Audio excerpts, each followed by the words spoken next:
Eu sou o tio Marcos, como você já me conhece, professor de Geografia do Colégio Monteiro Lobato, e vamos iniciar mais uma aula de Geografia. Hoje falamos sobre os contrastes socioeconômicos no Brasil. Vale lembrar que na nossa última aula falamos sobre as diferenças socioeconômicas em diversos países no mundo, em diversas partes do mundo.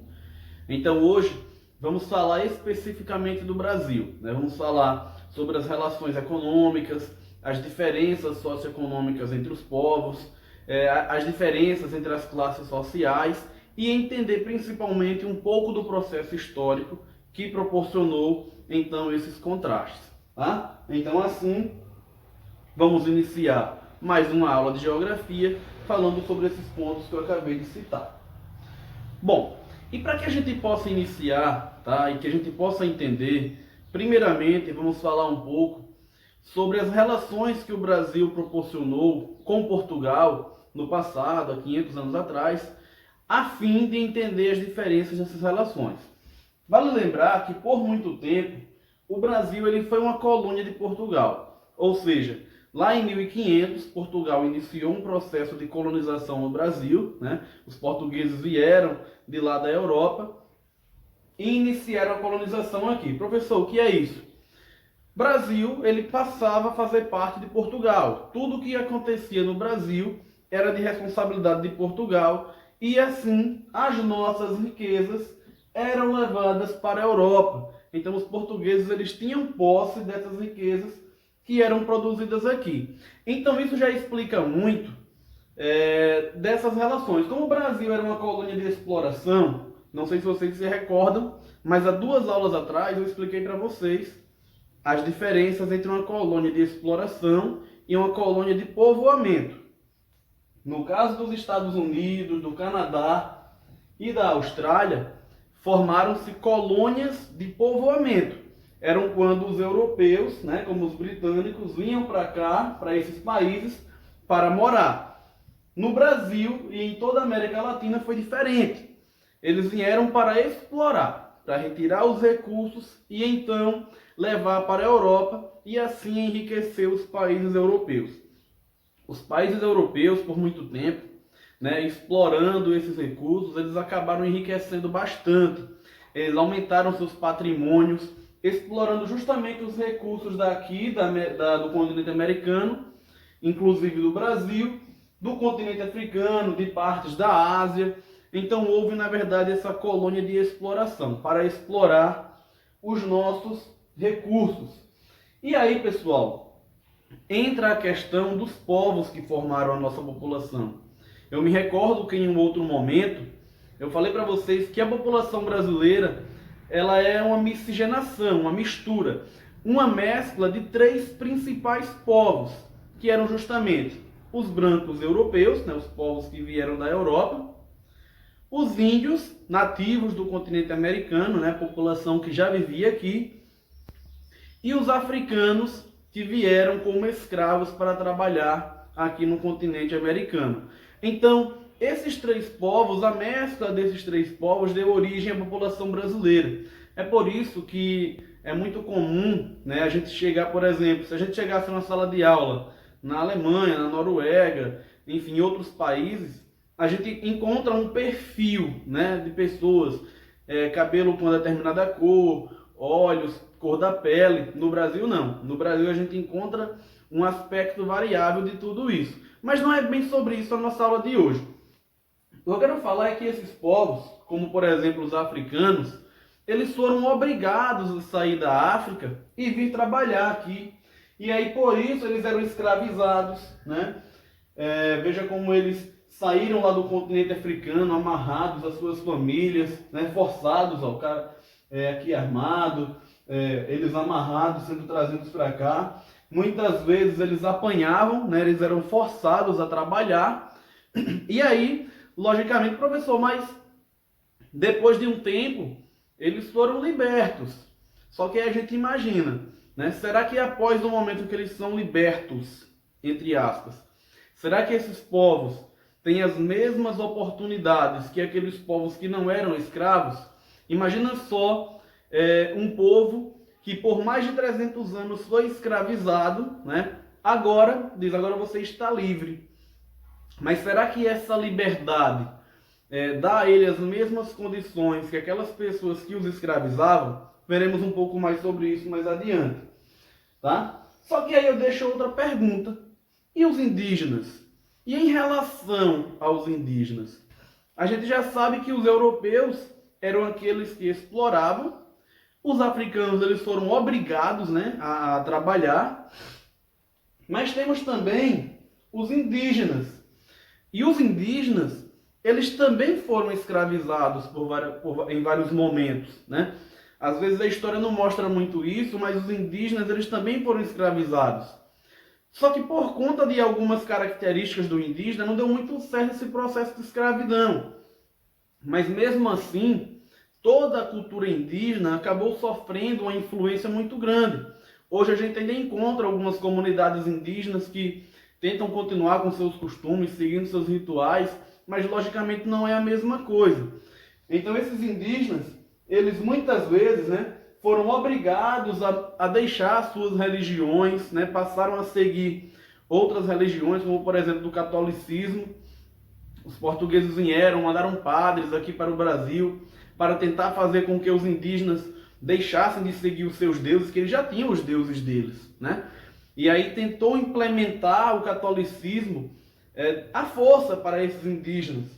Uma outra questão também interessante é que o seguinte: com o contato com os povos europeus, vários indígenas eles acabaram morrendo, porque eles acabaram adquirindo, né, recebendo contágio de várias doenças que eram comuns na Europa, mas que para eles não era comum. Ou seja, houve uma grande epidemia de gripe, muitos indígenas acabaram morrendo de gripe naquele momento. Professor, mas de gripe, uma doença que até aparentemente é comum, realmente é comum hoje, mas naquele momento o indígena que não tinha, na verdade, o costume, né? Ele não costumava adoecer disso, para ele foi algo assim realmente mortal. Então muitos indígenas acabaram, além de perder a questão cultural, muitos acabaram morrendo em contato, né, com esses povos que disseminaram essas doenças. Então a cultura indígena também sofreu um grande impacto,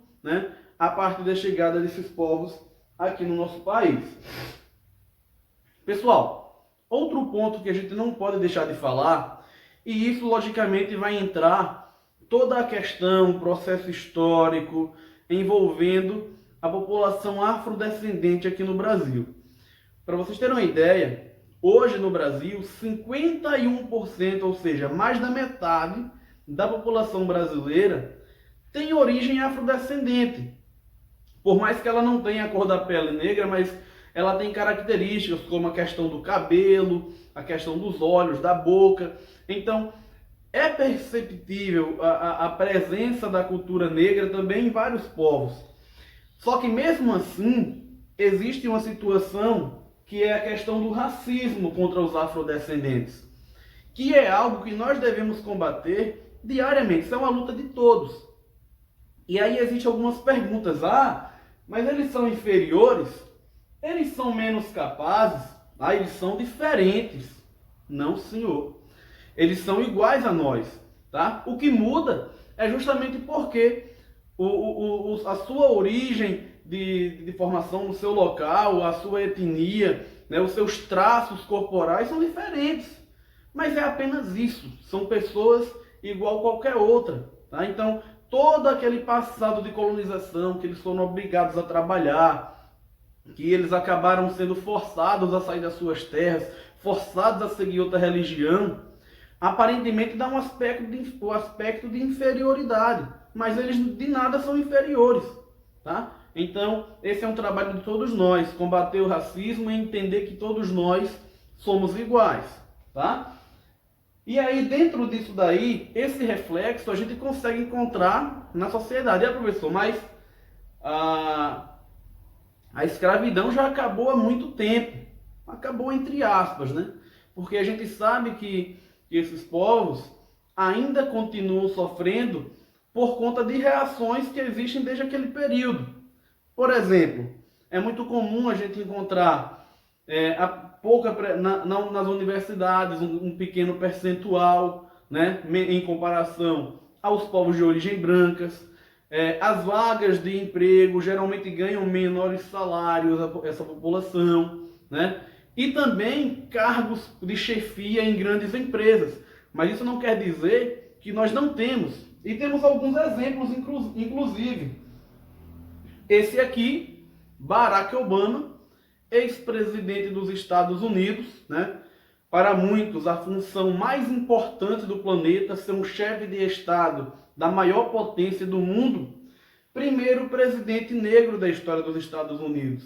Então isso é realmente um grande marco, que a gente percebe que com o passar dos dias, com o passar do tempo, cada vez mais essa população consegue chegar, né, a funções de importância maior que em outros momentos não era possível. Ainda é uma luta, todos nós temos que apoiar essa causa e entender que eles têm as mesmas condições que nós temos, tá? Que nós, no sentido de população de origem branca, porque muitas vezes o preconceito ele não parte apenas do branco, tá? Até aquelas pessoas que têm uma raiz de origem negra têm preconceito sobre isso. Então devemos entender que isso é uma luta de todos.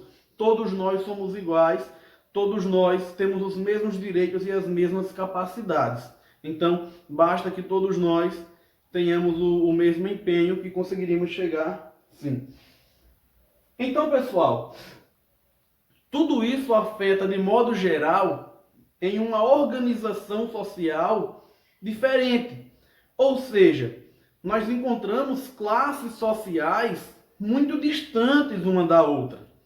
Por exemplo, eu já mostrei para vocês em outro momento que em países ricos, a classe alta está aqui, a classe mais inferior está aqui, ó, mas é muito próxima a distância do rico para o pobre.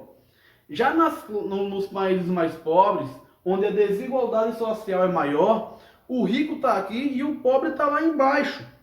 Ou seja, a diferença entre essas classes sociais é muito grande. E isso faz com que haja vários problemas estruturais dentro da economia de um país. Isso afeta diretamente no acesso a problemas como saúde, educação, moradia e transporte.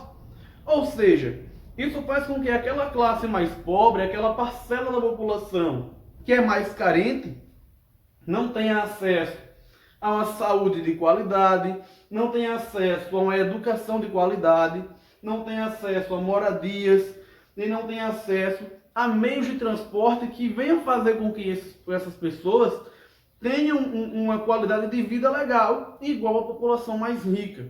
Então tudo isso tem a ver com essas desigualdades sociais que foram ocorrendo com o passar do tempo. Veja só essa imagem aqui, o que retrata. Temos de um lado residências, talvez um condomínio, de uma alta classe social extremamente rica, né? Casas com grandes jardins, piscina, primeiro andar. E do outro lado nós temos aqui uma grande favela, né? Locais, e entre eles um grande abismo. Esse abismo quer dizer que está muito distante, por mais que esteja próximo fisicamente, está muito distante socialmente essas duas realidades aqui. E é muito comum a gente encontrar isso nas cidades brasileiras, tá? É muito comum mesmo. E aí no final, para a gente finalizar, eu deixei aqui essa imagem para que vocês possam refletir um pouco. Temos aqui de um lado, tá? Aqui no fundo, um jogo de beisebol. E temos 3 pessoas querendo assistir esse jogo de beisebol. E aqui nós temos aqui uma mureta e 3 caixotes, para que todos consigam assistir. Com um caixote para cada, esse rapaz mais alto, esse médio e esse pequeno, será que eles conseguem assistir esse jogo igualmente? Isso é igualdade. Igualdade de oportunidades. Cada um pegou um caixote. Tá legal para todo mundo? Vocês sabem que não. Para isso existe a equidade. Ou seja, se esse senhor é maior, ele não precisa de nenhum caixote. Ele consegue ver sem nenhum caixote. Esse com um vai, como esse é menor, ele precisa de 2. Ou seja, agora sim, todos têm as mesmas capacidades de conseguir ver. É por isso que existem cotas em universidades. Ou seja, às vezes uma população que é mais sofrida, que passou por um processo histórico, que não teve acesso, por exemplo, a uma educação de qualidade, e uma pessoa que precisou trabalhar desde os 15 anos para ajudar na família em casa, não tem a mesma oportunidade que uma pessoa que nunca precisou trabalhar, que sempre dependeu dos pais, que cursou universidade ou escola de qualidade. Então, é bom a gente entender que é uma diferença entre igualdade e equidade. Só deixei essa reflexão para que vocês possam entender um pouco nessa parte final, tá? E para finalizar, tá? Eu vou deixar para vocês aqui alguns exercícios para vocês responderem em casa. Eu só quero lembrar que na aula passada eu deixei as atividades das páginas 16 e 17 para que vocês respondessem. Eu imagino que vocês responderam, né? Conhecendo vocês, tá? E hoje eu vou deixar as atividades da página 20 e da página 21 para que vocês respondam e que em um momento próximo a gente consiga fazer a correção dessas atividades em videoconferência, tá ok? Então, pessoal, é isso, tá? Qualquer dúvida a gente pode tirar na aula virtual que a gente vai fazer e em breve nos veremos. Um abraço do tio Marcos e até mais.